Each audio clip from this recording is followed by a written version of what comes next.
sambung lagi ya Mbak Rita. Baik Bapak Ibu, selamat siang. Assalamualaikum warahmatullahi wabarakatuh. Selamat Waalaikumsalam. datang, selamat berjumpa kembali dalam kelas daring linguistik Masyarakat Linguistik Indonesia pada hari ini tanggal 4 November 2020. Tema yang akan kita bahas pada siang hari ini adalah komputasional linguistik. Bapak Ibu, kelas daring linguistik pada hari ini adalah kerjasama antara Masyarakat Linguistik Indonesia Pusat dengan Masyarakat Linguistik Indonesia Cabang Universitas Singapura Bangsa Karawang. Izinkan saya menyapa Ibu Sinta Rosalina, MPD, Ketua MLI Cabang Unsika. Selamat siang Ibu. Dan moderator kita pada hari ini adalah Yang Ibu Bapak. Sinta. Kita belum melihat, mungkin Ibu Sinta sudah di sini. Selamat siang Ibu Sinta. Dan moderator kita Selamat siang Bu. Ini Ibu Sinta. Selamat siang Ibu. Moderator kita pada Ya, selamat siang. adalah Bapak Hendra Setiawan, MPD dari Unsika. Baik Bapak Ibu, begitu pembukaan dari saya dan tentu saja kita ucapkan selamat datang dan terima kasih kepada Pak Toto Suhardianto yang sudah bersedia berkenan menjadi narasumber pada hari ini dengan tema linguistik komputasional. Selanjutnya saya persilakan Pak Hendra untuk memimpin sesi ini. Silakan Pak Hendra, terima kasih. Baik, terima kasih Ibu Ani sudah diizinkan untuk memimpin atau memandu acara hari ini. Bismillahirrahmanirrahim. Assalamualaikum warahmatullahi wabarakatuh. Selamat siang Bapak Ibu semua. Semoga Waalaikumsalam warahmatullahi. Baik, semoga Bapak Ibu dalam keadaan sehat selalu, tetap menjaga kondisi. Baik, izinkan saya, nama saya Hendra Setiawan, sebagai moderator hari ini. Saya perwakilan dari MLI Cabang Unsika, Universitas Singapura Bangsa Karawang. Saya diberi amanah untuk menjadi moderator. Mudah-mudahan acara ini dapat berjalan dengan lancar dan dapat bermanfaat, menambah ilmu bagi kita semua. Untuk acara hari ini yaitu tentang computational linguistic. Ini termasuk ilmu yang juga ingin saya dalami. Ini saya sangat penasaran dengan ilmu ini, dan alhamdulillah terima kasih kepada pemateri kita yaitu Bapak Toto Suhardianto telah berkenan hadir untuk memaparkan materinya. Baik, mohon izin sebelumnya saya memaparkan biografi singkat Bu ya, Bapak Ibu, tentang identitas diri dari Bapak Toto Suhardianto. Sebentar, saya izin.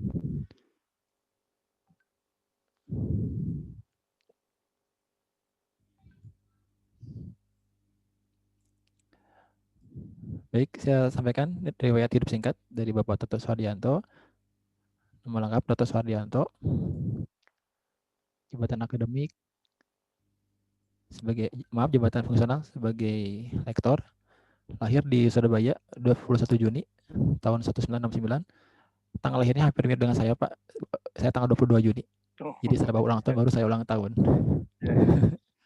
Kemudian beliau bertugas di Fakultas Ilmu Pengetahuan dan Budaya Kampus Universitas UI Depok, dan Scopus ID-nya bisa dilihat Bapak Ibu 36976356000, kita bisa jumpai mungkin ya.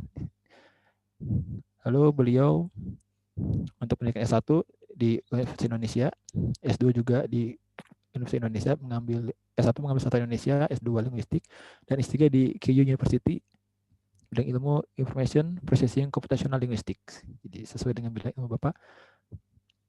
Mungkin saya tidak perlu membacakan semua Pak ya, karena sangat banyak pengalaman riset Bapak, banyak sekali prestasi yang sudah Bapak raih juga. Dan untuk menghemat waktu, selebihnya untuk acara ini saya akan serahkan kepada Bapak Toto Suhardianto sebagai pemateri. Kepada Bapak Toto, disilakan. Baik, terima kasih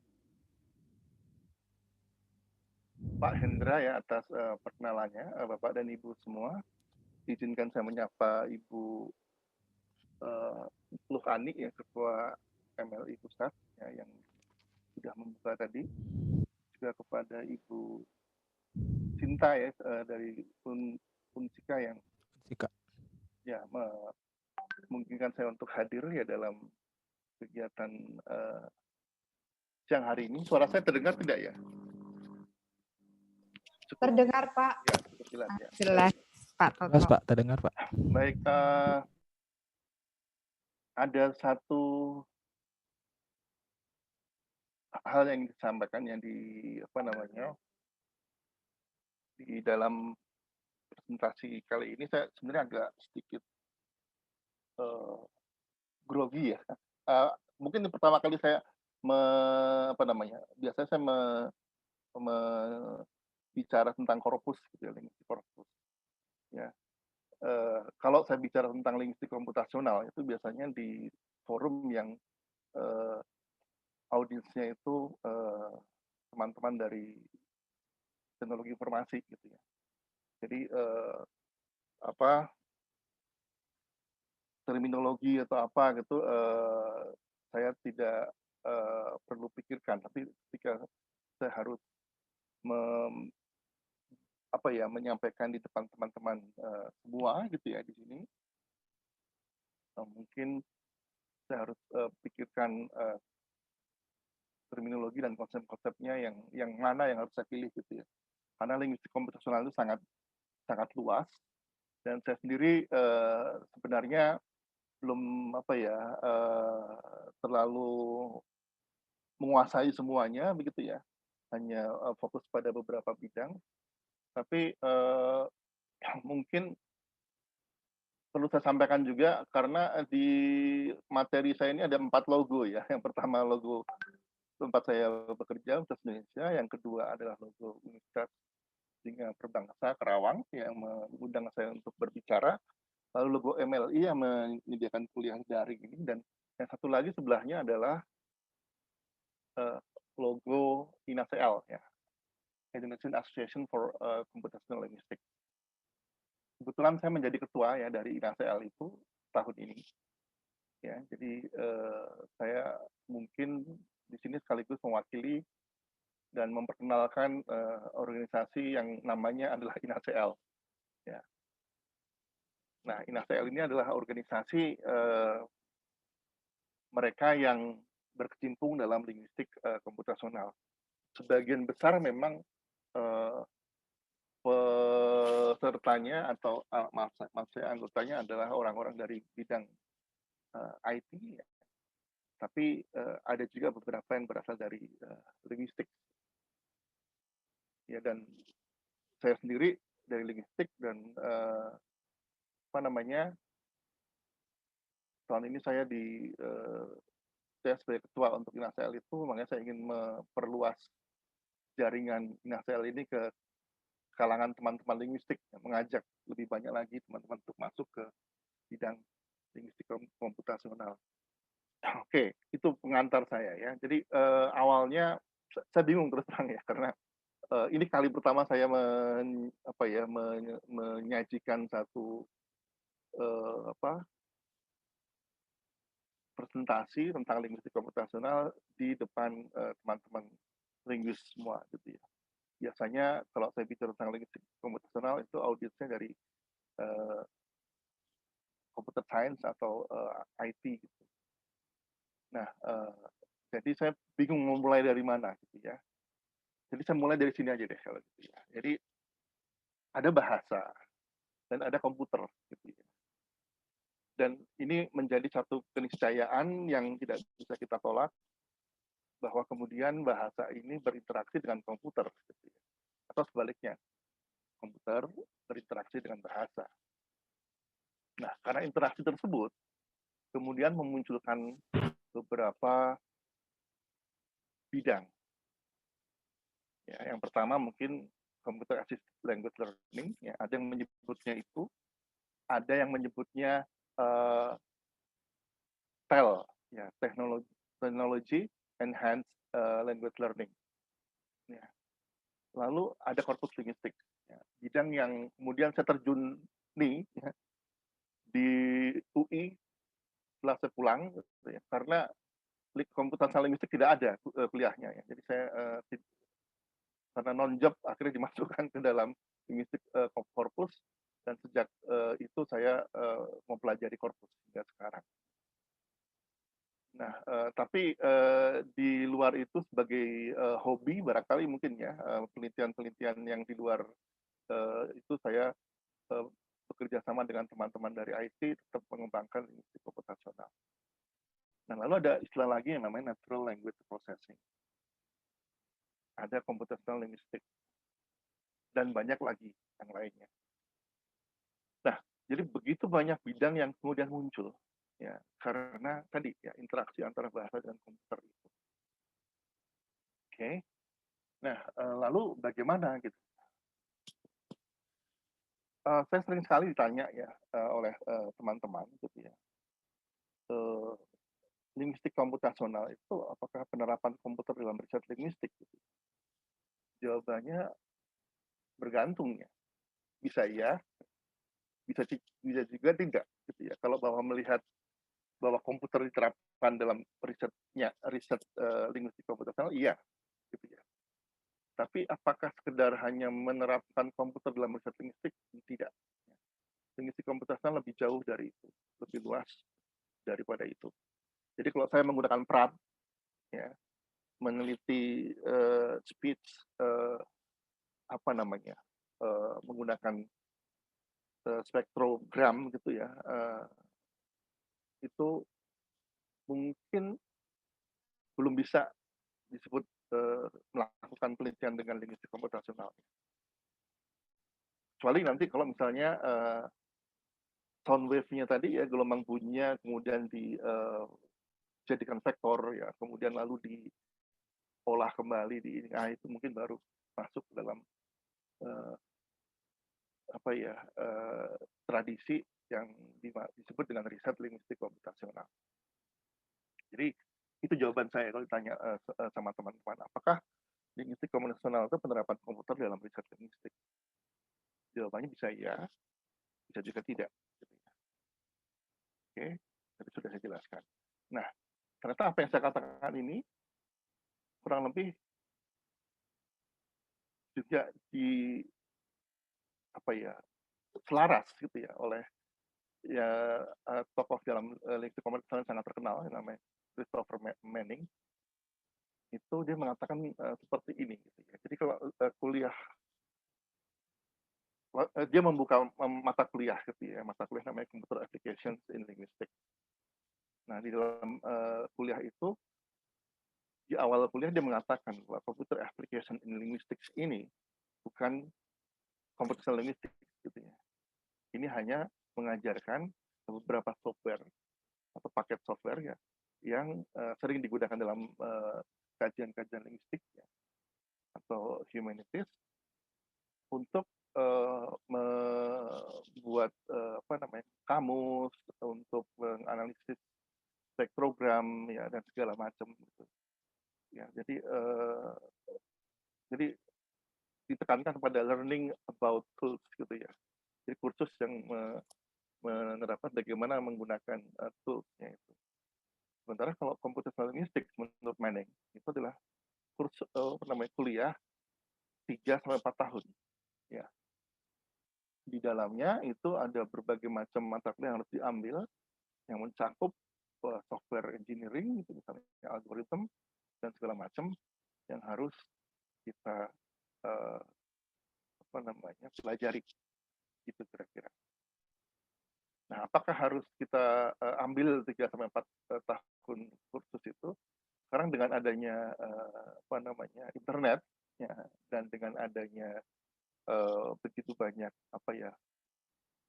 MOOC ya, MOOC maksud saya video-video learning atau pembelajaran yang bisa kita akses secara umum, mungkin bisa lebih cepat ya, karena asalkan kita punya niat mau belajar, saya kira bisa ya belajar computational linguistics. Oke, lalu pertanyaan kedua, bahwa computational linguistics itu tidak sama dengan penerapan komputer dalam riset linguistik. lebih dari itu, ya, linguistik lebih itu ya. Lalu ada muncul istilah yang juga sangat populer, ya, itu namanya Natural Language Processing atau NLP. Ya.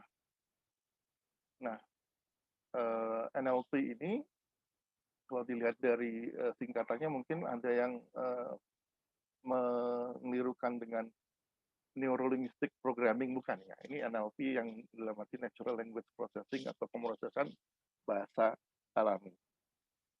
Nah, ada juga orang yang bertanya ya sama saya, yaitu apakah computational linguistics dan natural language processing itu dua hal yang berbeda gitu ya. Masing-masing berbeda. Karena ada yang membedakan memang.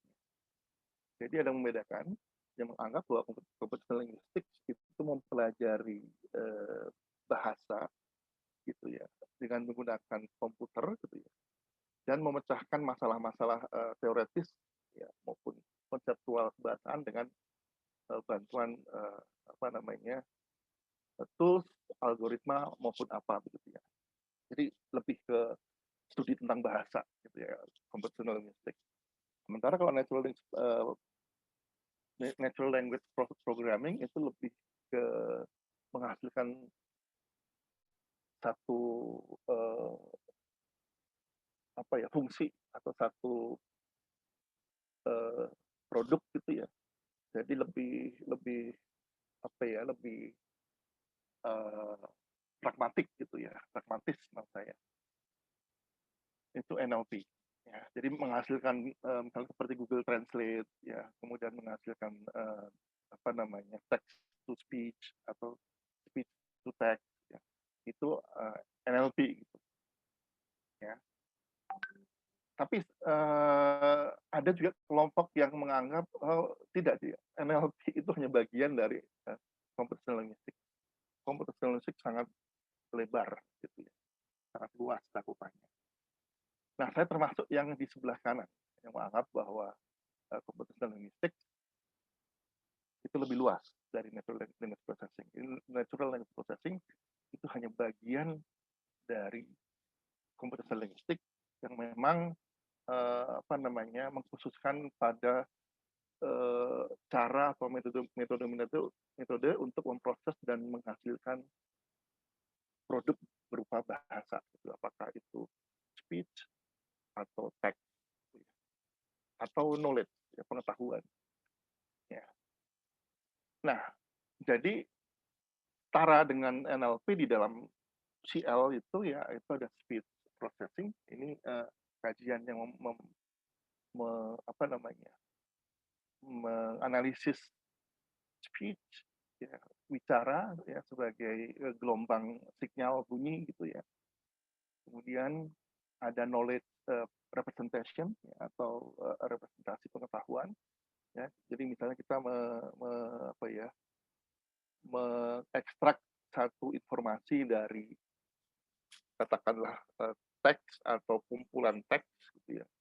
Kemudian kita mapping, kita petakan pengetahuan dari teks tersebut, itu adalah knowledge representation. Ya, masih banyak lagi yang lain. Nah,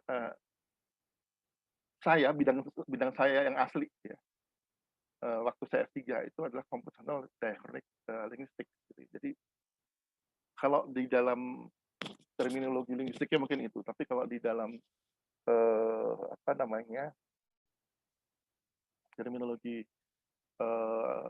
IT-nya disebut dengan semantic computing gitu ya. Jadi tapi saya khusus mempelajari menggunakan semantic computing itu untuk mempelajari seperti linguistic stories gitu ya, melihat kekerabatan bahasa gitu ya. Jadi nah itu hanya satu bagian kecil ya dari computational linguistics ya. Yang paling besar memang NLP ya, speech processing, knowledge representation, text mining dan segala macam, masih banyak lagi ya. Mudah-mudahan tidak terlalu banyak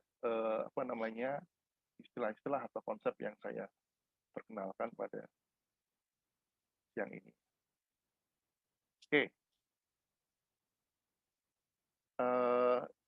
ini kan tanya jawabnya nanti ya. Jadi tapi kalau misalnya ada yang mau bertanya, silakan ya. Jadi lebih interaktif, mungkin itu lebih menyenangkan buat saya. Karena saya akan jadi tahu berapa cepat saya harus bicara ya. Baik, lalu kalau begitu apa definisi dari computational linguistics? Nah, jadi saya gunakan saja definisi resmi ya yang ada di dalam websitenya ACL. Ya.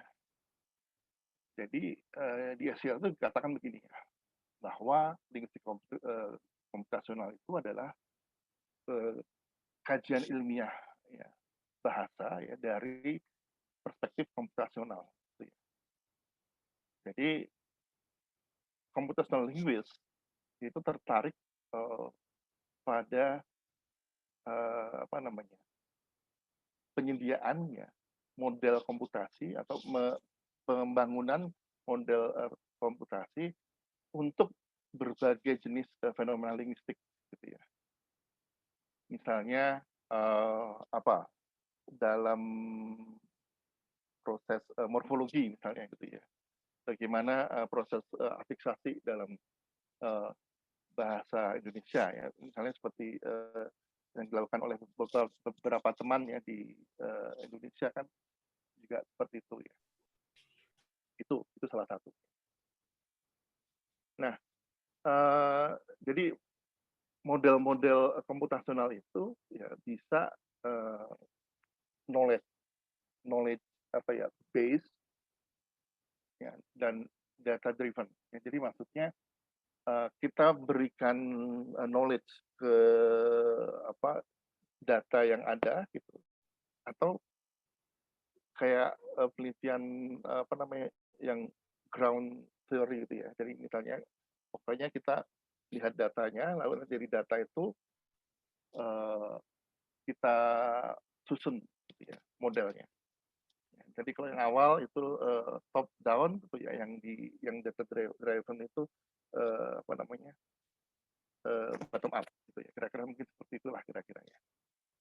Oke. Nah, lalu pekerjaan-pekerjaan computational linguist itu pada saat ini ya kira-kira ya itu speech recognition system. Jadi membuat sistem untuk mengenali bunyi bahasa gitu ya. Terus text to speech synthesizer itu membuat sistem yang bisa menciptakan bunyi gitu ya, sehingga bisa membaca sebuah teks gitu ya. Sehingga ini akan membantu misalnya untuk orang-orang yang berkebutuhan khusus barangkali ya. Jadi kalau mau membaca email tidak perlu susah-susah, tinggal dia klik, nah, nanti akan terdengar ya, sistemnya membaca teks tersebut. Lalu ada automated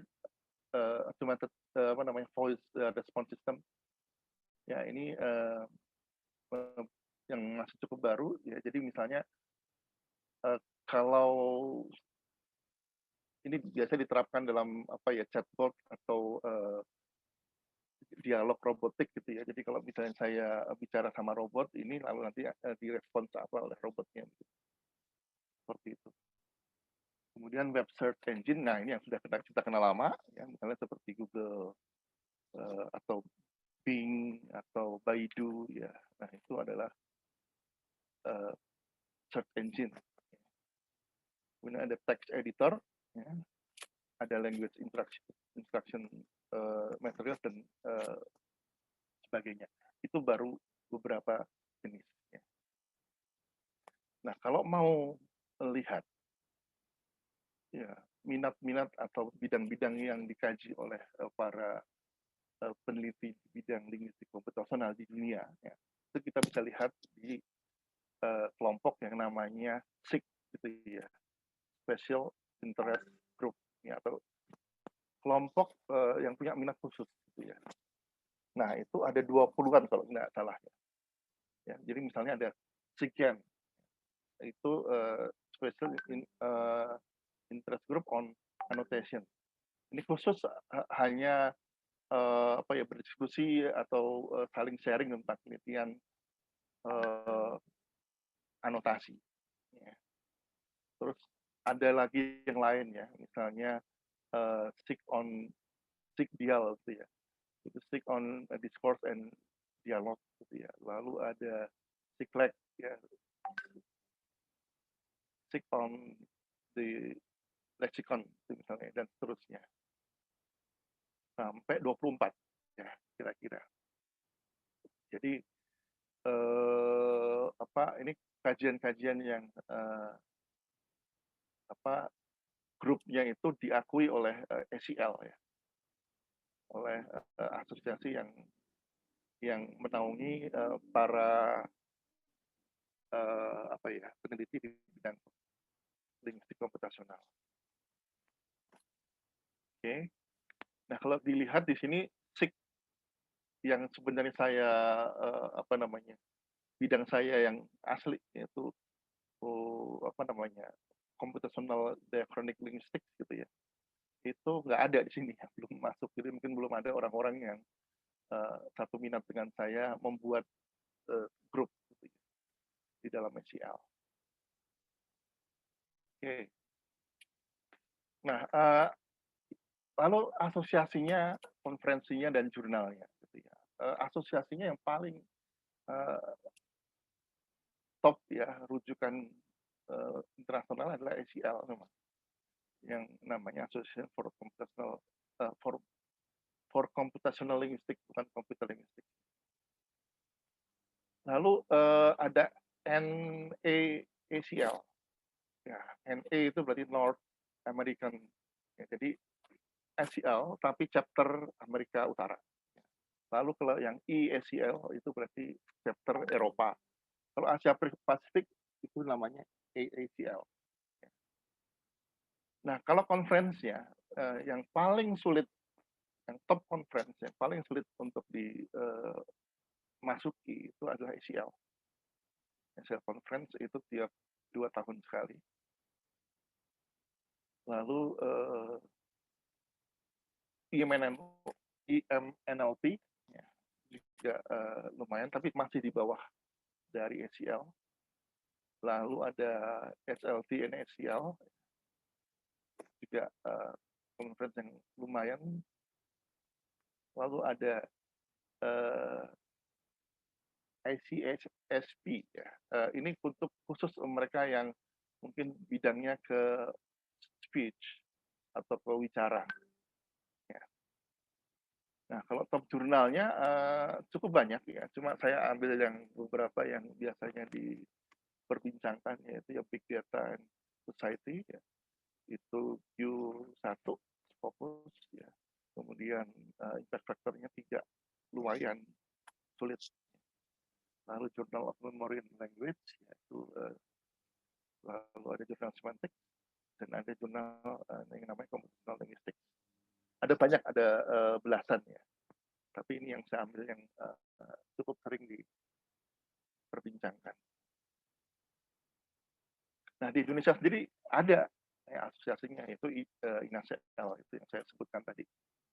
Kalau teman-teman mau bergabung silakan ya. Mumpung sesuai masih saya ya. Jadi saya menghimbau orang-orang linguistik untuk masuk ke dalam INACL. Jurnalnya sudah ada juga ya. Masih Sinta 3 alhamdulillah, itu namanya jurnal linguistik komputasional ya. Ini milik INACL juga. Oke, kemudian tadi saya sudah jelaskan tentang apa itu computational linguistik ya. Perbedaan dengan NLP dan seterusnya gitu ya. Nah, sekarang saya mau bicara tentang sejarah. Jadi setelah saya mulai dari interaksi komputer dan bahasa, saya mulai masuk ke sejarah. Ya. Sejarah dari linguistik komputasional. Nah, sejarah dari linguistik komputasional itu tidak bisa lepas dari penerjemahan mesin atau machine translation. Ya. Dan kita bisa lihat gambar di sebelah kanan itu komputernya bisa dilihat itu ruangannya isinya komputer semua, dan itu digunakan untuk menerjemahkan. Dan yang diterjemahkan berapa jumlahnya ya? 60 kalimat. Bayangkan, komputernya sebesar itu ya. Oke. Nah, jadi linguistik komputasional tidak bisa lepas dari sejarah machine translation. Awalnya dari situ. Nah, untuk itu dalam presentasi ini saya hanya akan bicara panjang lebar tentang machine translation. Bidang-bidang yang lain yang ada di linguistik komputasional mungkin nanti kalau ada kesempatan lain bisa disampaikan mungkin oleh saya atau teman-teman lain atau mungkin teman-teman dari INASL yang bisa memberikan pengetahuan tentang ini. Kebetulan bulan depan kami juga ada workshop ya, INASL ada workshop di Unpad, ya, nanti silakan kalau mau ikut ya. Nah, eksperimen tadi itu menggunakan 250 kata, jadi 250 kata dan 60 kalimat. Nah, ini saya ambil contohnya. Gitu ya. Jadi ini bahasa Rusia yang sudah dilatinkan, yang sudah diromanisasi, kemudian diterjemahkan dalam bahasa Inggris. Ya. Nah, ini adalah terjemahan pertama dengan mesin di dunia. Ya. Tahun 54 kalau nggak salah ya. Kemudian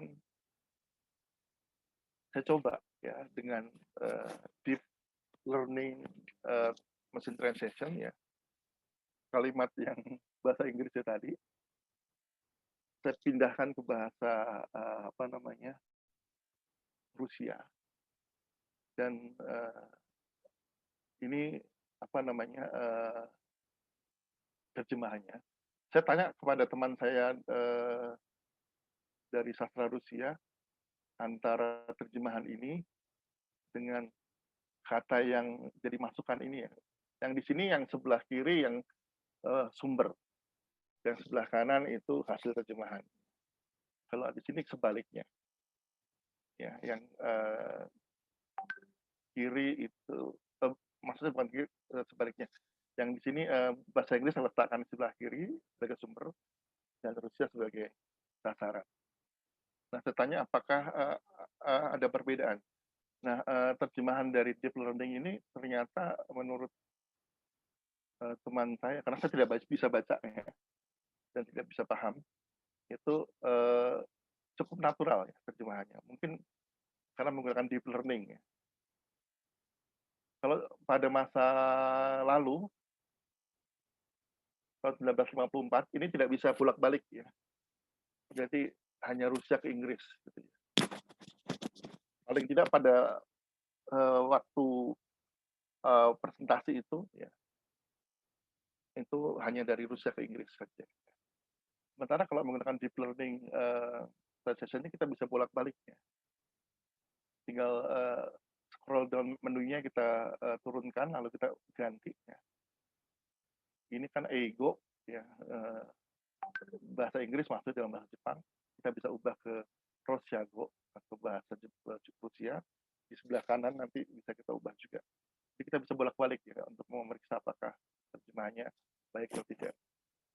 Nah, jadi makin hari terjemahan mesin itu makin lumayan. Ya, meskipun teman-teman saya dari bidang terjemahan biasanya suka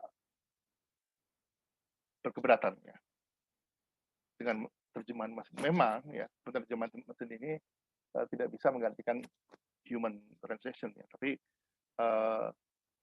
ini cukup penting ya dikembangkan karena pada masa-masa yang darurat gitu ya barangkali ya, pada saat misalnya gempa bumi atau pada saat terjadi tsunami atau apa gitu, itu penerjemahan mesin ini akan sangat penting gitu karena barangkali kalau di wilayah terjadinya tsunami atau gempa bumi itu ada orang-orang asing gitu, dan kita tidak bisa berbahasa dengan bahasa asing itu, maka menyebarkan informasi yang penting ya, cepat mungkin. Maka kita tidak mungkin menunggu penerjemah datang ya. Maka pakai mesin translation ini akan lebih efektif gitu ya. Kita tinggal masukkan, tinggal bahasa sasarannya kita cari, pindahkan ya, misalnya ke Portugis, ke Cina, ke apa gitu ya. Dalam saat yang penting itu sangat penting. Oke, nah penerjemahan mesin dari tahun ke tahun, sejak tahun 54 tadi yang komputernya itu memenuhi ruangan tadi ya, itu adalah proyek Georgetown University ya dengan IBM ya, mengolah apa namanya tadi kalimat-kalimat bahasa Rusia ke bahasa Inggris ya. Kemudian tahun 66 ada proyek lagi namanya Alpac, lalu Meteo tahun 82. Nah, sampai pertengahan tahun 80-an itu yang digunakan masih sistem yang menggunakan rule base. Rule base itu berarti sistem penerjemahannya itu masih menggunakan kaidah-kaidah bahasa gitu ya. Bahasa sumber dan bahasa sasaran. Jadi menggunakan itu. Tapi sejak tahun 93, sejak apa namanya dimulai oleh apa namanya IBM lagi antara Brown dan Mercer itu mereka menggunakan statistik ya. Jadi penerjemahan mesin yang menggunakan statistik.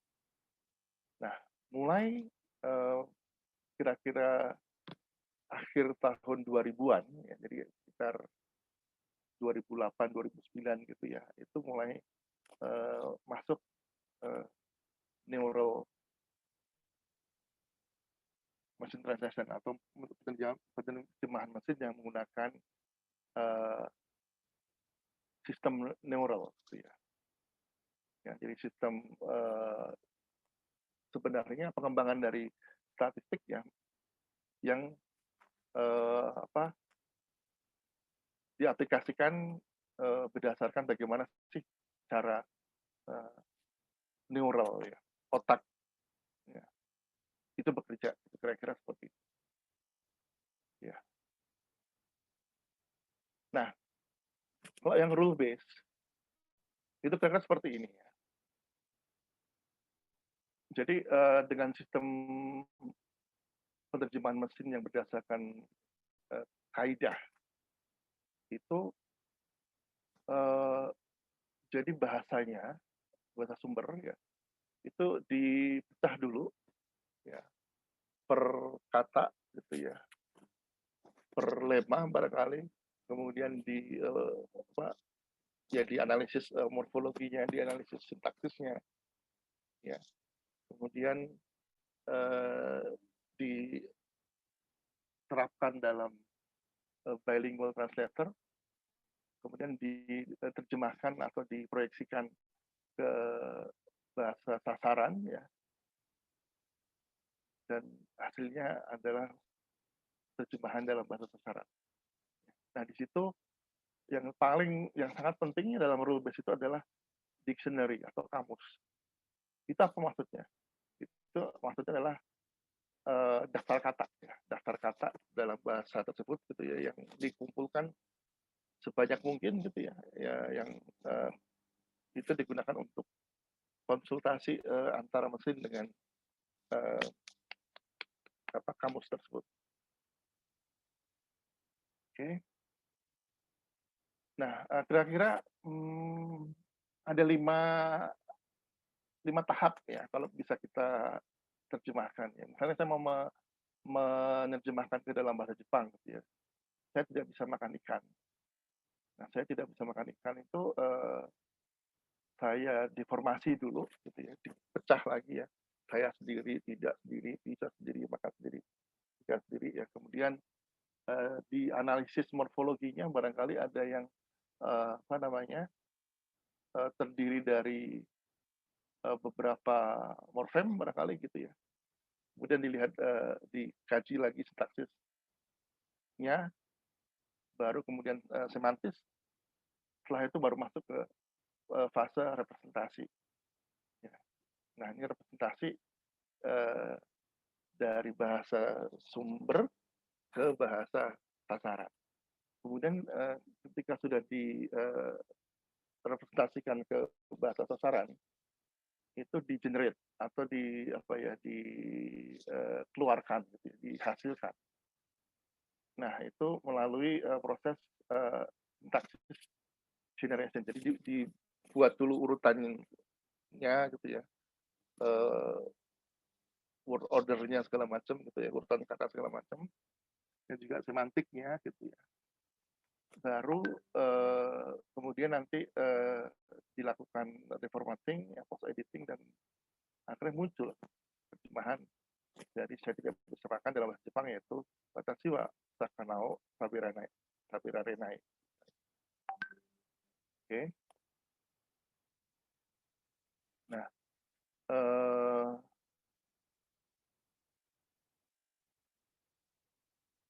itu tadi gambaran secara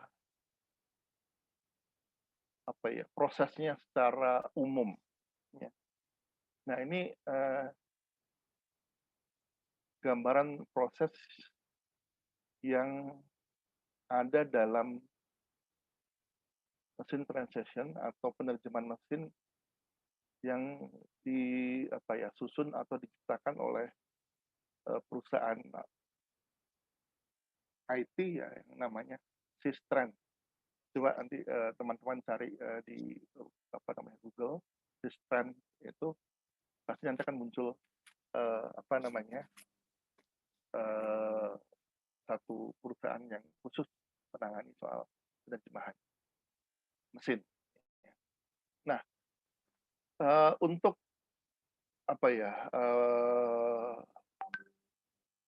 penerjemahan mesin yang berbasis kaidah ya dalam Systran itu ya, itu bentuknya kira-kira seperti ini gitu ya. Jadi ada tahap pre-editing, ada tahap analisis, ada tahap transfer, dan ada tahap sintesis. Dan coba lihat ya, yang tidak lepas itu adalah adanya dictionary atau kamus. Seperti yang saya katakan tadi. Jadi kalau rule base itu kamus atau kumpulan kata tadi ya, daftar kata itu mutlak. Ya.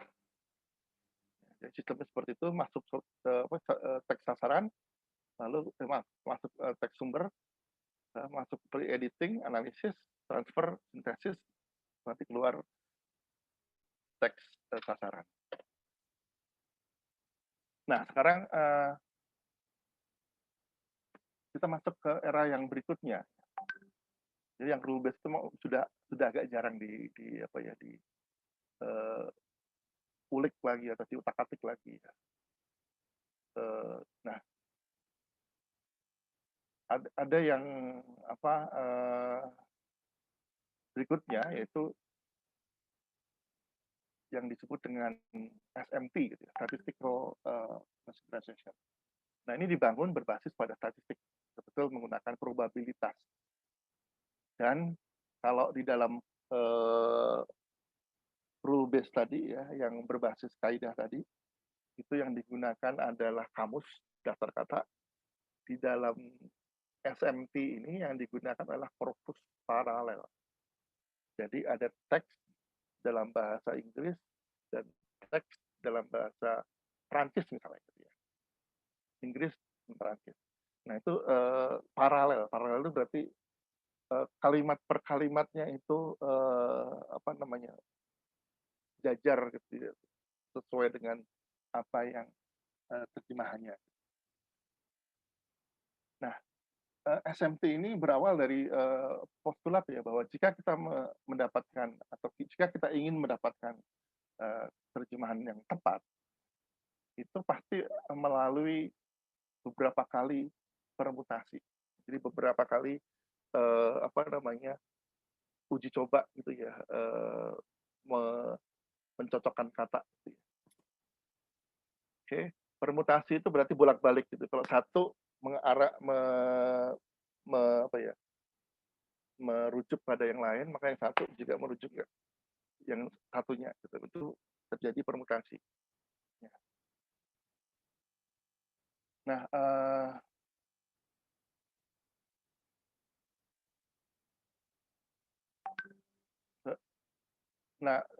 secara matematis mungkin kalau kita mau mendapatkan kalimat bahasa target, gitu ya, misalnya Y gitu ya, dari bahasa sumber X gitu ya, itu bisa dinyatakan dengan formula seperti ini, ya, formula argumen maksimum. Gitu ya.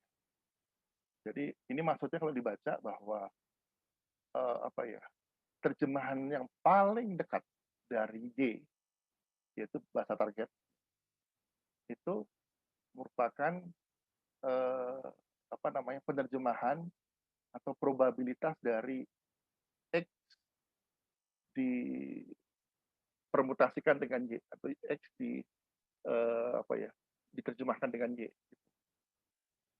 Nah, ini kalau diturunkan ya dengan Bayes, ini dengan apa namanya, Bayesian statistik atau statistik Bayes, itu bisa diterjemahkan seperti ini. Jadi argumen maksimal Y ya dengan probabilitas X Y sama dengan seperti ini ya. Nah, di bagian yang merah ini bagaimana kita mengkomputasikan ini ya, bagaimana kita menemukan argumen maksimal dari bahasa sasaran ini. Ya.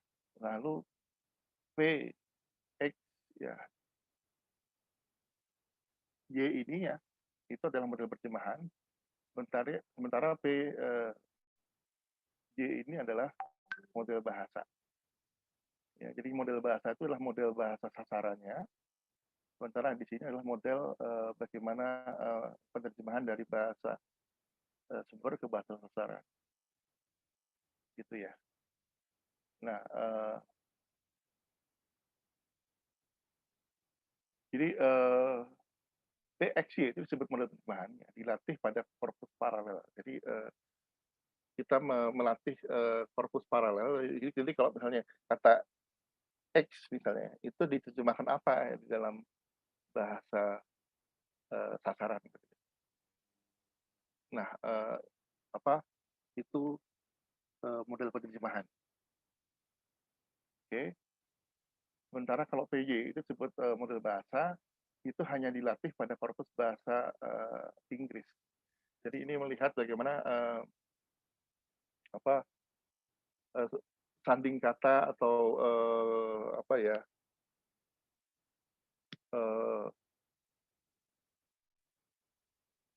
sequence to sequence gitu ya maksudnya ya. Jadi kata ini lalu berikutnya kata apa dalam bahasa Inggris itu probabilitasnya berapa gitu ya.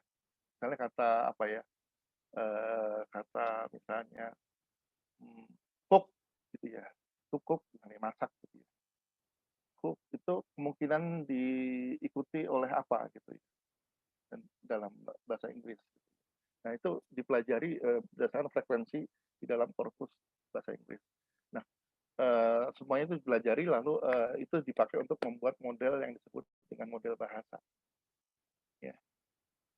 Sementara kalau PXY tadi model penerjemahan itu dia mempelajari kemungkinan kata ini diterjemahkan dalam korpus bahasa sasaran itu dengan kata apa, itu kemungkinannya berapa besar gitu ya, atau apa gitu ya.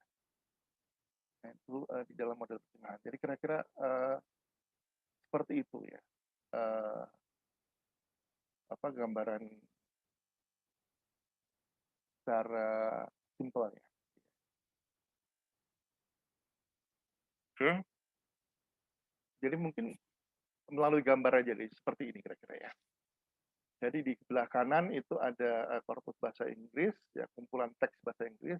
Sebelah kiri ada kumpulan teks bahasa Prancis. Nah, lalu nanti kita akan lihat bahwa coronavirus itu kalau dalam bahasa Inggris, di dalam bahasa Prancis itu diterjemahkan apa? Seperti ini. Atau sebaliknya, dalam bahasa Prancis kalau le coronavirus, ya misalnya itu diterjemahkan apa dalam bahasa Inggris. dan seterusnya ya. Ini model penerjemahan. Oke. Nah, ada satu yang mau saya sedikit bahas, yaitu ini masih menggunakan statistik mesin translation atau penerjemahan mesin berdasarkan statistik, tapi menggunakan model yang disebut dengan phrase based, ya, atau berdasarkan chunking atau kelompok kata. Gitu ya. Oke, nah frasa yang dimaksud di sini bukan frasa linguistik ya, yang harus ada head-nya atau apa gitu ya, yang seperti apa dan jumlahnya sekian, itu enggak ya. Frasa di sini adalah chunk gitu ya, apa ya, potongan-potongan kalimat gitu ya yang bermakna gitu ya, kira-kira seperti itulah ya. Oke, nah jadi misalnya seperti ini ya, dalam bahasa ini bahasa Jerman ya. Nah ini masing-masing kemudian di apa namanya, dicang ya, di potong-potong ya, sesuai dengan kelompok yang terdekatnya gitu ya. Dalam bahasa Prancis seperti yang di atas, yang bahasa Prancis Jerman seperti di atas, yang bahasa Inggris seperti yang di bawah. Lalu kemudian potongan-potongan tadi itu dihubungkan dengan potongan-potongan yang dalam bahasa Inggris. Lalu dilihat secara statistik ya, kapan ya Morgan itu diterjemahkan sebagai tomorrow gitu dalam bahasa Inggris, berapa besar kemungkinannya dan seterusnya gitu ya. Ini saya bicara hanya 1-2 kalimat ya. Di dalam SMT atau Statistical Machine Translation ini itu jumlah korpusnya sangat besar ya. Jadi kalimat yang digunakan bisa ribuan ya, bahkan jutaan barangkali. Nah, antara rule base yang tadi kita sudah bahas ya dengan Statistical Machine Translation itu ada kelebihan dan kekurangannya. Nah, menurut Sistran itu seperti ini. Jadi rule base meskipun agak kuno gitu ya, karena apa namanya, memang sudah lama dikembangkan ya, itu ternyata dia konsisten ya, dan kualitasnya itu bisa diprediksikan. Oke. Dan performanya itu juga apa ya, kinerjanya itu cukup tinggi gitu ya.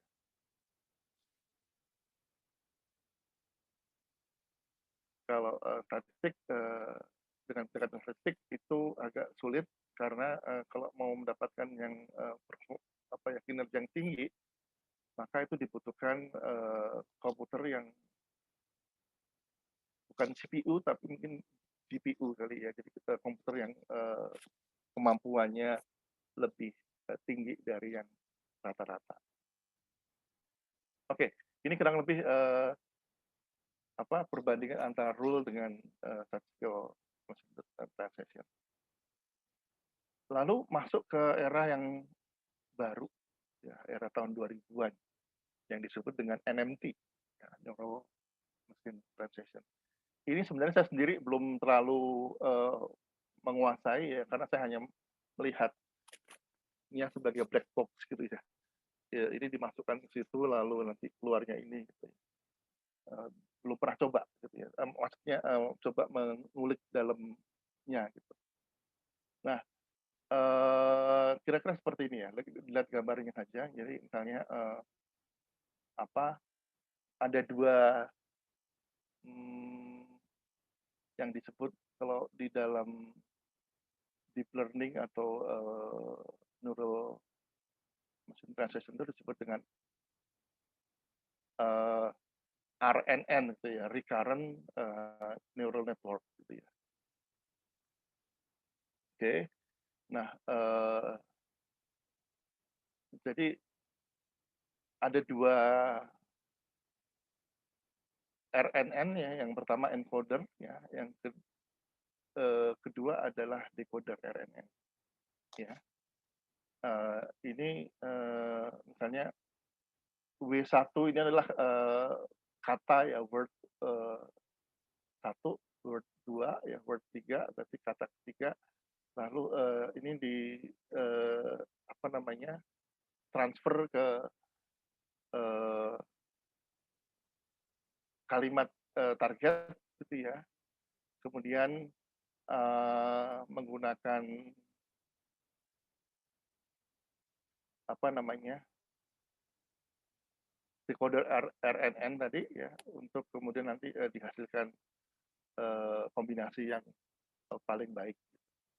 Nah, yang agak sedikit berbeda dengan statistical MT ya, neural machine translation itu lebih langsung ya. Jadi dia penerjemahannya lebih langsung ke bagaimana ya menyebutkannya. Jadi langsung ke kalimat targetnya gitu ya. Kalau statistik tadi kan harus dilihat dulu probabilitasnya ini segala macam gitu ya. Kalau yang ini memang ada apa namanya, algoritmanya, tapi lebih langsung ininya apa, penerjemahannya kurang lebih sih. Ya. Jadi misalnya ini ada input 1 ya, input 2, input 3, lalu nanti ini tadi RNN-nya ya, ini bisa balik ya kalau misalnya ada yang dianggap apa, tidak sesuai atau apa begitu ya, lalu nanti ini output value ya. Jadi yang dihasilkan adalah nanti itu data numerik atau angka di sini ya. Ya, jadi di apa, diubah ya kata tersebut ke dalam angka. Ya, seperti ini. Machine learning is fun gitu ya. Jadi menggunakan encoder RNN ya, kemudian diberi apa namanya, dikodekan gitu ya. Nah, kode tadi itu dimasukkan ke RNN penerjemah ya, di sana kemudian dikeluarkan hasilnya. Dan akhirnya dikeluarkan hasilnya seperti ini. Ya, kira-kira seperti itu. Jadi kira-kira seperti ini ya jalannya ya.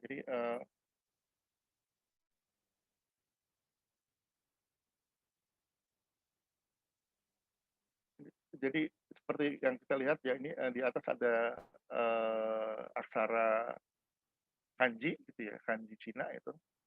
Nah, itu diproyeksikan ke dalam decoder ya.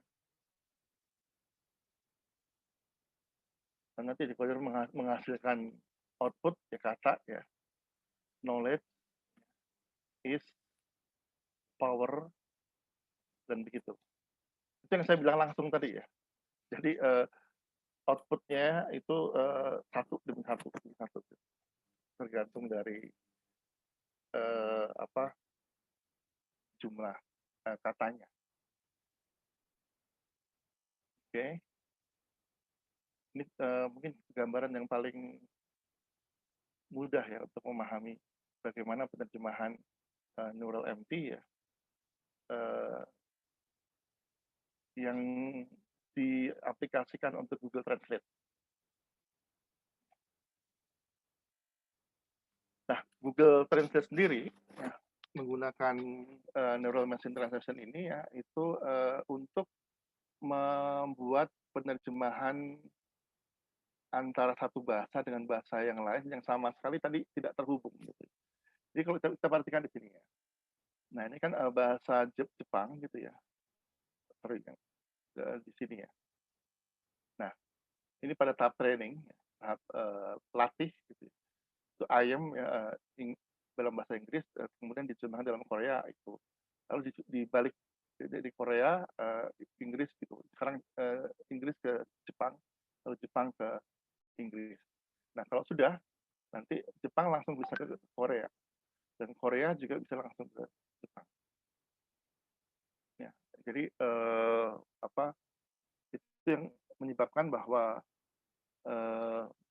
Google Translate itu bisa diterjemahkan ke multi bahasa, ya, dengan perkembangan dari satu bahasa ke, maksud saya perkembangan jumlah bahasa yang bisa dimasukkan dalam Google Translate itu cukup pesat ya dari tahun ke tahun. Oke. Nah, ini beberapa hasil ya dari Google Translate ya. Lalu ada yang PBMT itu phrase based machine translation. Lalu yang paling kanan itu adalah yang diciptakan oleh manusia. Nah, kita bisa lihat ya bahwa yang manusia mungkin yang pilihan katanya, ya, wordingnya itu mungkin paling pas. Ya. Sementara kalau yang PPT dengan yang GNMT mungkin masih lebih baik yang GNMT ya, karena menggunakan neural network. Sementara kalau yang PBMT itu masih menggunakan statistik. Oke, kira-kira mungkin saya akan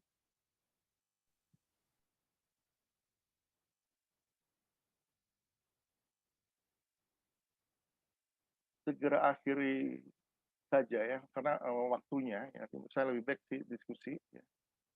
Jadi masih ada beberapa slide tapi saya akan lompat ya. Jadi langsung penutup saja ya. Jadi cakupan kajian dalam linguistik komputasional itu sangat luas.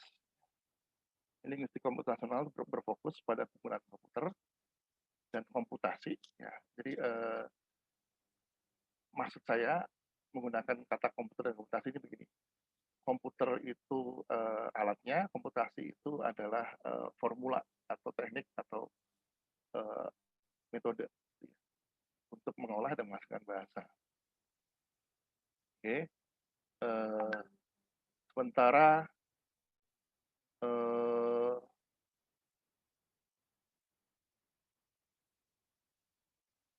tidak semua penelitian bahasa yang menggunakan komputer adalah linguistik komputasional. Ya. Oke, tadi sudah saya singgung ya soal itu ya. Nah, linguistik komputasional itu bersinggungan dengan beberapa istilah seperti human language technology atau language engineering gitu ya. Tapi ada yang menganggapnya berbeda. Ya. Ada yang kalau saya pribadi dan kebanyakan teman-teman di Indonesia ya yang ada di INASL yang tahu itu CL itu yang paling luas gitu ya. Jadi apapun yang kemudian datang belakangan itu sebenarnya hanya pengembangan dari isu-isu atau problem yang belum terselesaikan dalam CL. Nah, ada 3 kecenderungan ya yang menurut saya itu menjadi isu-isu penting pada saat ini. Jadi kalau teman-teman ada yang mau berkecimpung atau mulai belajar tentang linguistik komputasional, kemudian mau mengirim paper ke conference atau jurnal linguistik komputasional, itu ada 3 yang saya amati ya. 3 isu yang lagi tren. Yang pertama itu menerapkan deep learning atau neural network tadi ya untuk mendukung analisis bahasa. Ya.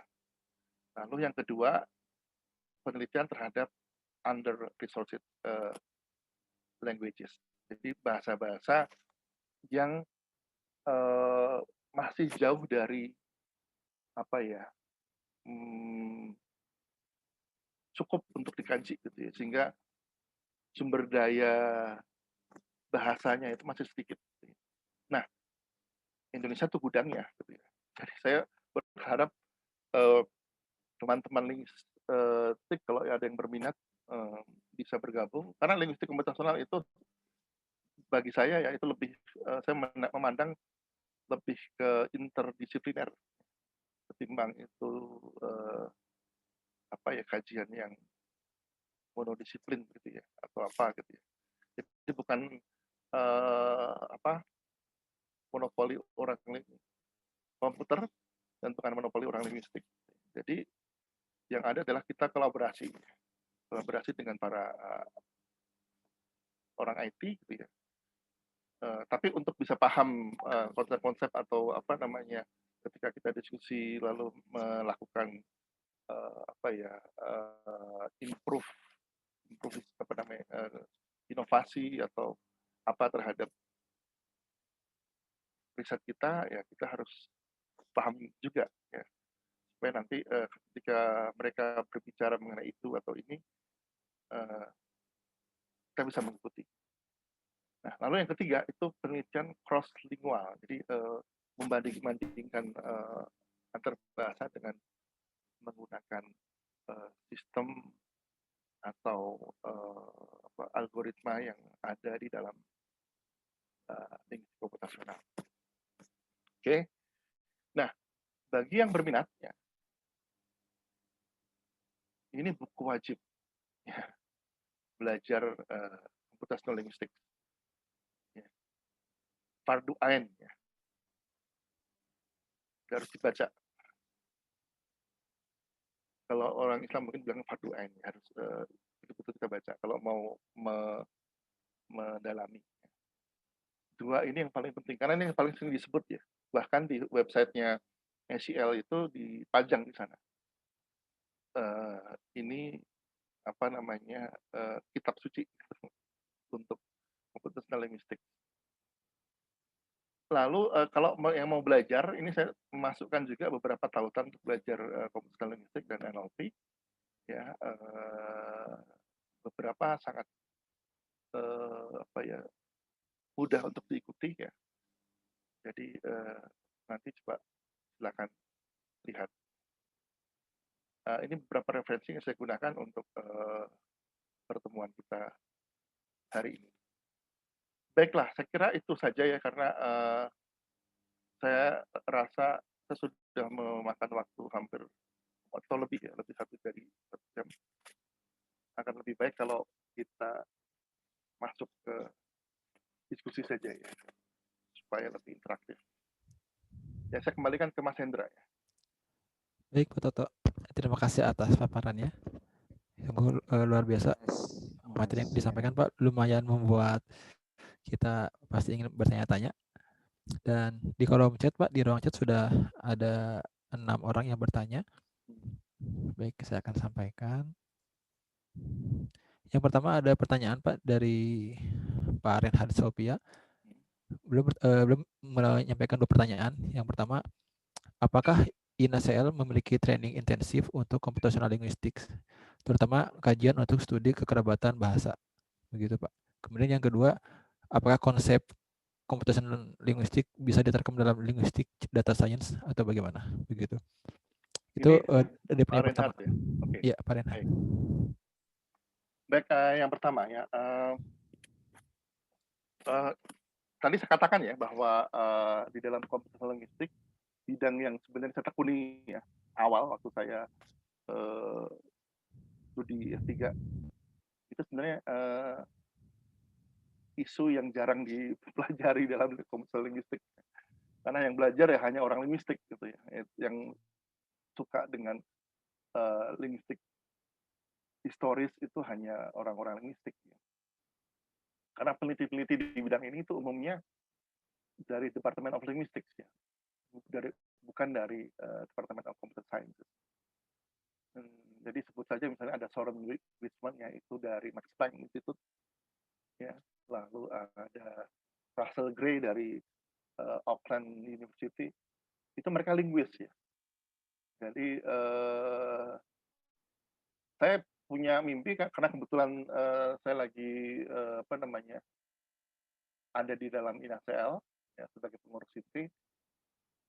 kalau bisa sih mungkin ya kerjasama dengan MLI, karena saya tahu di dalam para peneliti apa namanya di INASL itu ada 2 orang paling nggak yang bidangnya itu linguistik diakronik gitu ya. Itu saya dan satu lagi dari Riau. Nah mungkin nanti kalau dari bisa kerjasama dengan MLI kita ngadakan workshop untuk diakronik computational linguistics gitu ya. Kita bisa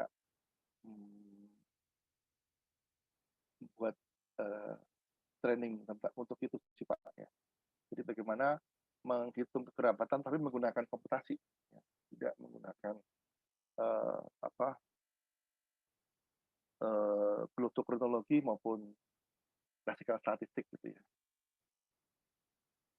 Oke. Lalu yang kedua tadi apakah dengan data science gimana tadi Pak Sendra?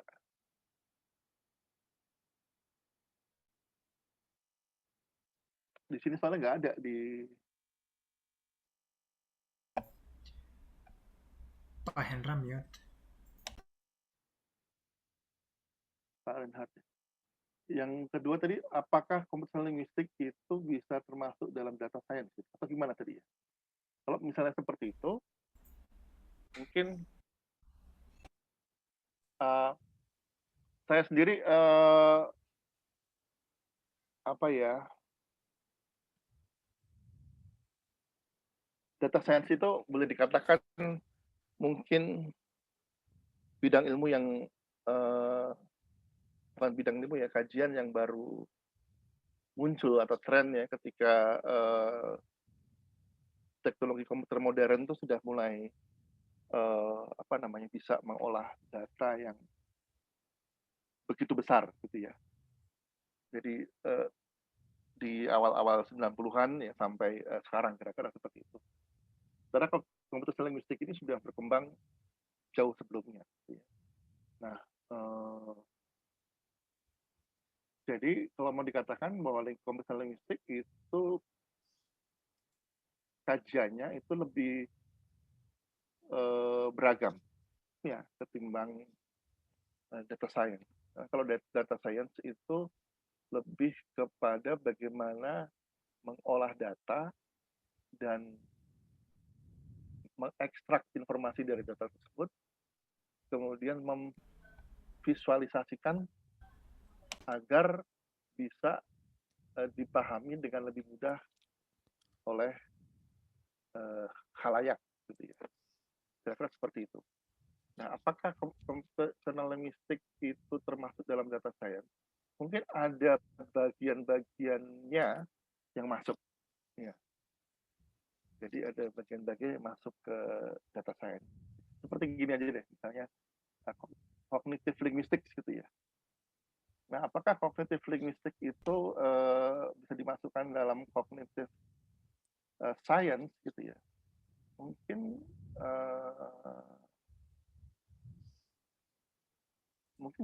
bisa, tapi mungkin juga bisa tidak gitu ya.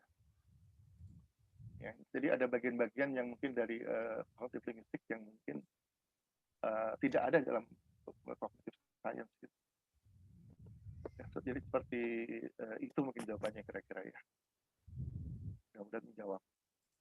Ya. Terima kasih Pak Tato atas jawabannya. Kemudian Pak ada penanya kedua dari Ibu Sunarsi. Ini pertanyaan singkat Pak. Apakah perlu menguasai keterampilan coding atau scripting untuk mengkaji computational linguistic? Begitu.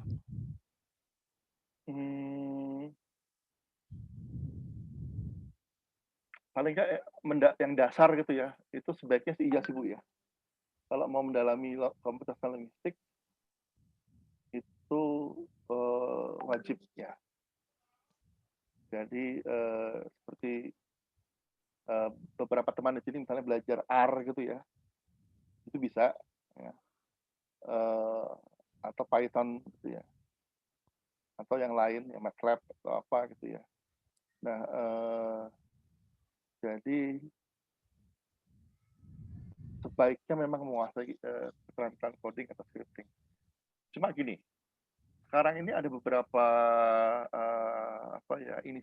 inisiatif ya yang dilakukan oleh para programmer untuk melibatkan orang yang tidak tahu programming gitu ya, untuk bisa ikutan menganalisis data gitu ya. Nah, itu ada beberapa kelompok yang seperti itu. Jadi kalau misalnya Ibu merasa agak berat ya belajar scripting atau coding, bisa menggunakan tools ya atau paket-paket ya yang disiapkan oleh kelompok-kelompok yang tadi itu. Ya, seperti sebut saja misalnya Orange, ya. Orange Lab, itu mereka menyediakan visual programming istilah mereka ya. Jadi itu mereka membuat paket-paket gitu ya yang tinggal susun ya, lalu nanti kita masukkan data lalu nanti dihasilkan dengan sesuatu gitu. Nah, itu sudah data science ya sebenarnya. Nah, jadi kalaupun kita mau mengirimkan ke linguistik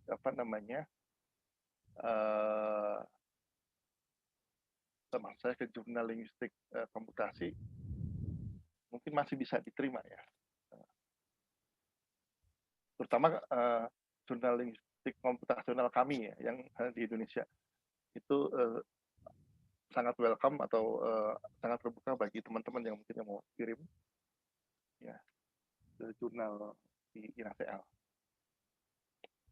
Baik, mudah-mudahan menjawab ya. Jadi sebaiknya ya, jawaban saya ulangi, sebaiknya iya, tapi ada beberapa upaya atau inisiatif dari para programmer dalam kelompok tertentu yang menyediakan kemudahan-kemudahan bagi orang yang mungkin tidak menguasai pemrograman.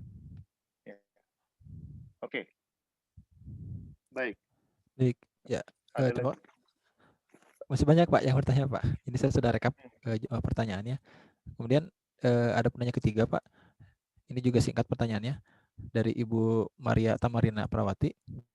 Beliau tertarik Pak dengan basic course untuk computational linguistic. Nah, apakah kira-kira ada saran MOOC atau online learning ataupun course terkait CL ini Pak? Begitu.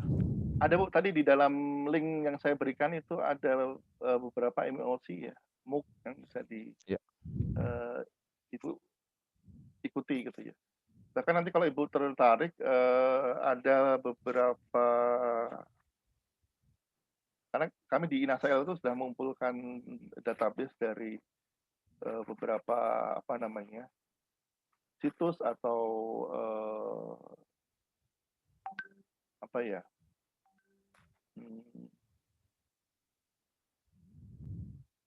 beberapa tempat gitu ya, Slack tempat penyimpanan data gitu ya, yang bisa kita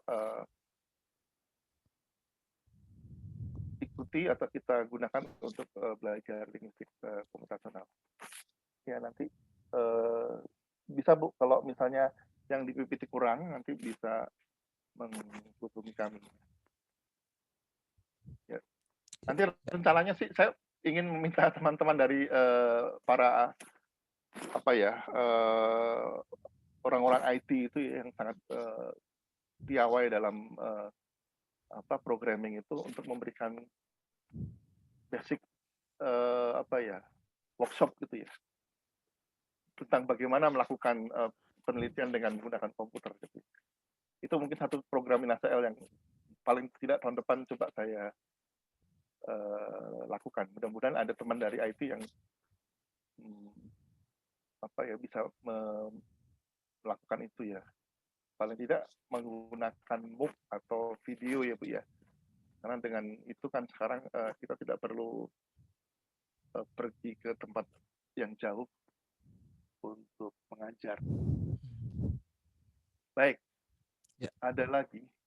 Masih ada Pak. Ini total ada 7 penanya. Penanya berikutnya dari Pak Mobit. Ini Pak Mobit cukup banyak pertanyaannya. Pak Mobit mungkin barangkali mau langsung bertanya kepada Pak Toto. Atau saya sampaikan saja ya Pak Mobit. Oke. Ya, begini Pak dari Pak Mobit.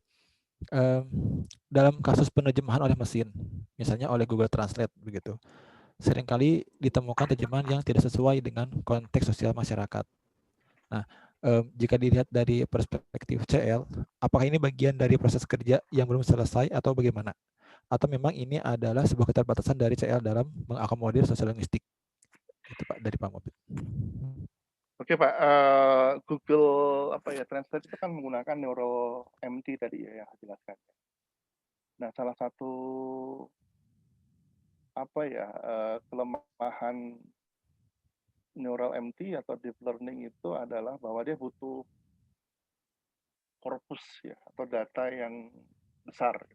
Jadi semakin besar data yang diperoleh, ya, yang dijadikan sebagai basis untuk analisis si Neural MT itu, semakin baik, semakin tepat terjemahannya.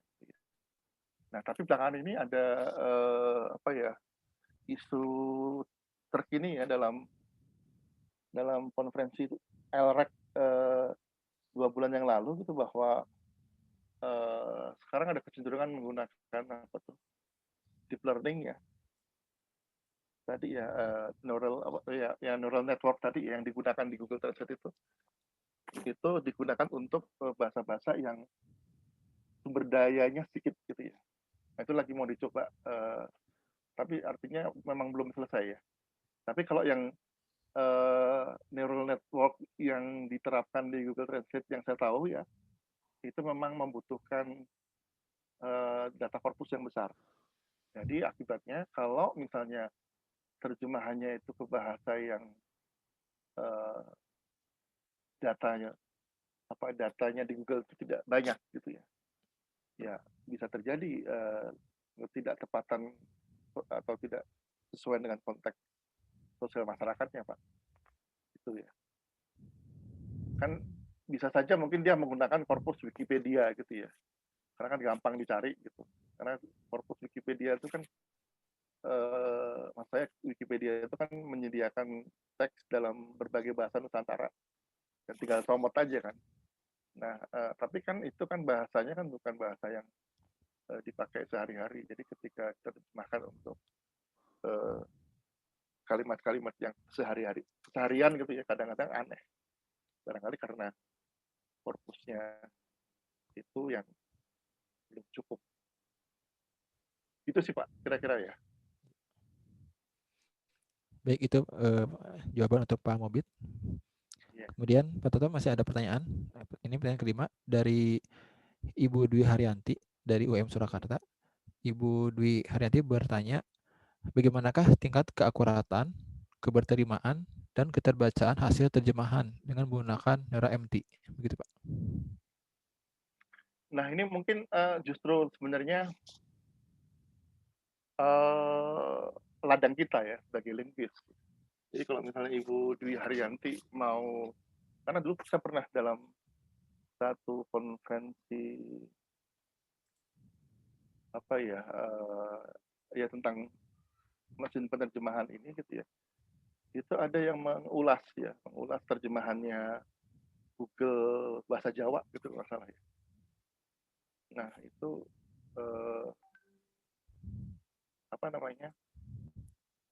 hasil studinya itu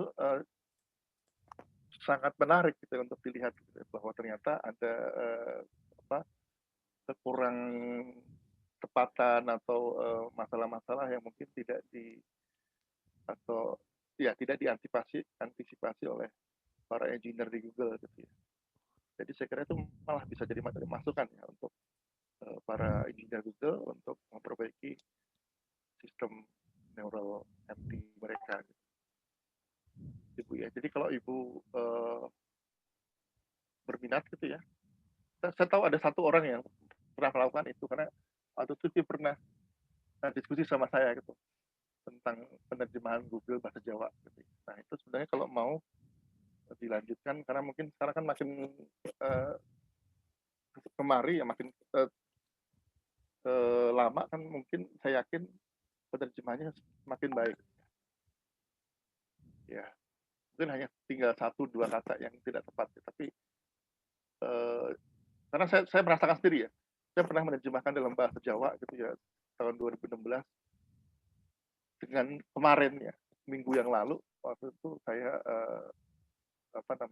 iseng ya coba, hasilnya lumayan jauh ya, jadi artinya sudah cukup lumayan lebih baik sekarang dibandingkan 4 atau 5 tahun yang lalu.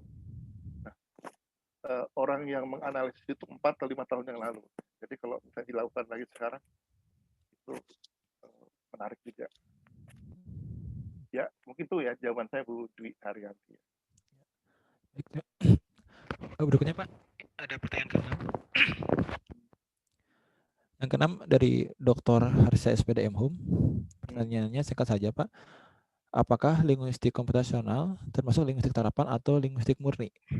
Begitu Pak. Nah ini pertanyaan yang sulit ya. Jelas kalau murni tidak ya. Kalau linguistik murni itu dalam pengertian saya kan mikrolinguistik ya. Jadi penelitian bidang-bidang linguistik yang fokus pada aspek-aspek bahasa secara khusus gitu ya. Nah, linguistik komputasional ini lebih tepat mungkin masuk dalam kategori linguistik interdisipliner ya. Jadi hampir mirip misalnya dengan sosiolinguistik gitu ya, atau misalnya psikologistik barangkali gitu ya. Oh iya. Iya. Seperti itu. Iya. Terima kasih Pak Toto Ya, jawabannya. baik. Kemudian masih ada pertanyaan Pak. Dari ini penanya ke-7 dari Bapak Setiawan Edi Wibowo. Beliau bertanya, jadi menurut Pak Setiawan Edi berdasarkan apa yang telah Bapak jelaskan, bahwa linguistik komputasional lebih membangun makna pada tataran gramatikal suatu bahasa. Nah, mungkin tidak linguistik komputasional dijadikan alat dalam kajian pragmatik misalnya. Gitu Pak. Oh, baik. Terima kasih ya Pak ya. Saya kira sangat mungkin ya Pak ya dilakukan saya linguistik komputasional dijadikan alat dalam kajian pragmatik ya. Mungkin sekarang ini khususnya untuk bahasa Indonesia ya, karena kebetulan saya lebih banyak berhubungan dengan kajian-kajian bahasa Indonesia, itu masuk pada tataran morfologi dan sintaksis gitu. Itu aja belum selesai gitu ya. Jadi kita belum pikir tentang pragmatik gitu, karena untuk morfologi dan sintaksisnya saja masih belum tuntas. Jadi barangkali kalau ada misalnya Pak Setiawan berminat ya, karena punya minat pada kajian pragmatik dan ingin menerapkan atau menggunakan pendekatan komputasional ke pragmatik, jelas ada ya, karena Journal of Pragmatics yang Q1 itu ya, itu masuk dalam kategori jurnal yang dirujuk oleh SEL ya, Computational Linguistics, sebagai jurnal yang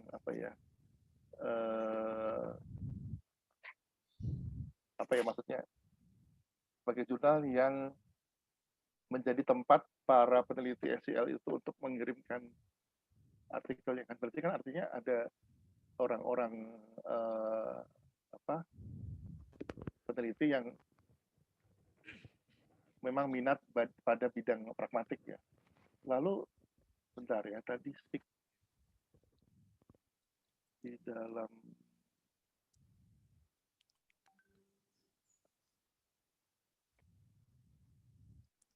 SIG-nya sendiri belum ada sih yang tentang pragmatik secara khusus ya. Tapi saya kira bisa Pak ya.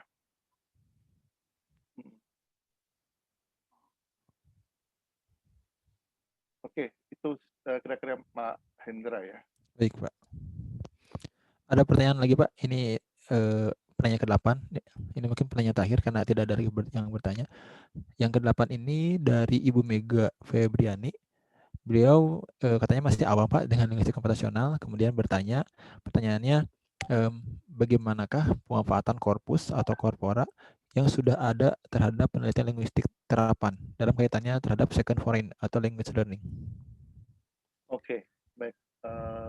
Kalau pertanyaan itu sebenarnya lebih ke korpus linguistik ya, bukan ke linguistik komputasional. Tapi tidak apa-apa, saya jawab karena saya juga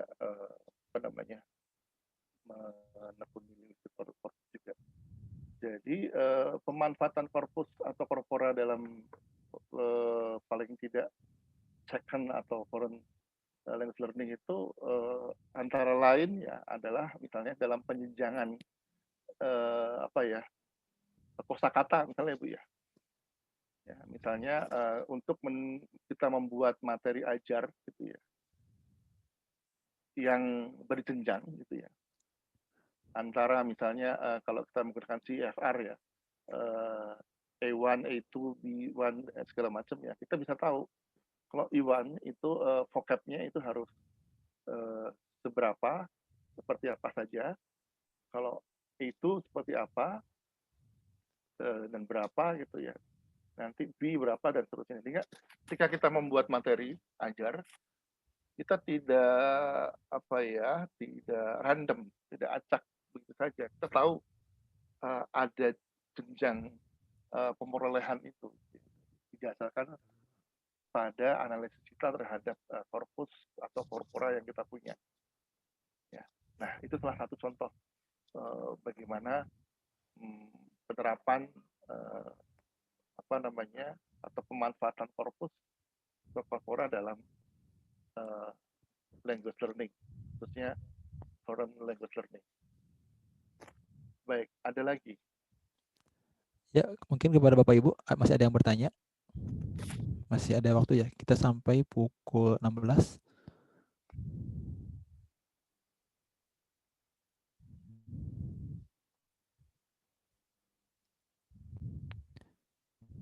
Ya, barangkali tidak ada yang bertanya Pak Toto. Bapak Ibu, barangkali saya bisa menyampaikan sedikit resume dari materi yang telah disampaikan oleh Pak Toto Suhardianto terkait dengan computational linguistik. Dalam hal ini cakupan kajian dalam linguistik komputasional itu sangat luas. Lalu linguistik komputasional berfokus pada penggunaan komputer dan komputasi untuk mengolah dan menghasilkan bahasa. Kemudian tidak semua penelitian bahasa yang menggunakan komputer adalah linguistik komputasional, begitu. Lalu linguistik komputasional bersinggungan dengan beberapa istilah, misalnya dengan human language technology atau language engineering. Kemudian linguistik komputasional pun terus berkembang pesat dengan isu-isu penting saat ini. Misalnya, linguistik komputasional dapat diterapkan dalam deep learning, neural network untuk mendukung analisis bahasa. Lalu dapat diterapkan dalam penelitian terhadap under-researched language dan dapat diterapkan dalam penelitian cross-lingual. Begitu Bapak Ibu, sedikit resume dari apa yang tadi disampaikan oleh Pak Toto Suhardianto untuk materinya hari ini. Dan juga terima kasih kepada Bapak Ibu yang telah bertanya. Ilmu hari ini sangat bermanfaat pastinya. Dan juga termasuk ilmu baru Pak Toto yang ternyata linguistik komputasional itu lumayan Pak ya. Tadi banyak rumus-rumus juga seperti kuliah matematik Pak dilihatnya. Iya, betul. Ya, mungkin kepada panitia ada yang mau disampaikan? Ya. Atau Pak Toto, saya sendiri sebagai moderator sebenarnya ingin bertanya Pak tentang linguistik komputasional. Kebetulan saya kan di MLI Unsika. Saya saat ini mengampu psikolinguistik begitu Pak. Saya penelitian psikolinguistik. Nah, banyak sebenarnya data-data yang diperlukan atau saya peroleh dan memang harus diolah secara komputasional gitu. Nah, ke depannya memang ada alat atau mungkin ada aplikasi dari linguistik komputasional untuk mengolah data-data psikolinguistik begitu Pak kira-kira? Sebenarnya bergantung dari tujuan penelitiannya ya. Jadi karena metode, alat maupun apapun ya dari linguistik komputasional itu bisa dimanfaatkan untuk berbagai kajian ya, yang menggunakan bahasa gitu ya sebagai objeknya gitu ya. Jadi apakah dia psikolinguistik, pragmatik itu semuanya bisa. Ya, jadi mungkin harus tahu dulu ya kira-kira tujuannya apa dan nanti akan bisa diberikan misalnya kalau seperti itu kita mungkin bisa menggunakan metode ini atau bisa menggunakan perangkat operasi ini gitu. Mungkin yang teman-teman kadang-kadang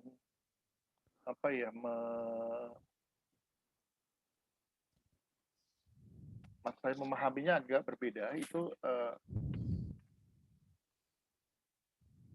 computational linguistik itu pokoknya apapun yang menggunakan komputer itu computational linguistik. Padahal sebenarnya tidak seperti itu ya. Jadi apakah kita perlu masuk ke computational linguistik atau hanya cukup misalnya kita memanfaatkan peranti atau perangkat tertentu atau misalnya mungkin korpus linguistik lebih tepat gitu ya. Nah itu mungkin harus kita lihat ya. Seperti itu. Tapi saya dengan senang hati terbuka kalau ada teman-teman yang mau terlibat atau mau belajar ya, karena bidang ini yang linguistik komputasional ini masih sangat sedikit ya peminatnya dari bidang linguistik. Kalau linguistik korpus sih saya kira sudah cukup banyak. Ya. Dan Ibu Akhiri, selamat siang.